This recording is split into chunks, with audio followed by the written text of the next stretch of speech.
கண்ணுக்குள் நூறு நிலவா இது ஒரு கனவா? கைக்கொட்டை காதல் கடிதம் எழுதிய உறவா? நானும் தொடவில்லை, ஏனோ விட இன்னும் வரவில்லை. ஐயர் வந்து சொல்லும் தேதியில் தான் வார்த்தை வருமா? ஐயர் வந்து சொல்லும் தேதியில் தான் வார்த்தை வருமா? தென்றல் தொட்டதும் மொட்டு வெடித்தால் கொடிகள் என்ன குற்றம் சொல்லுமா?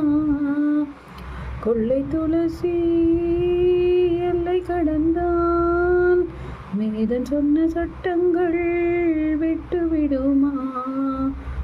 வானுக்கு எல்லை யார் போட்டது? கண்ணுக்குள் நூறு நிலவா? ஆண்கள் தவிப்பு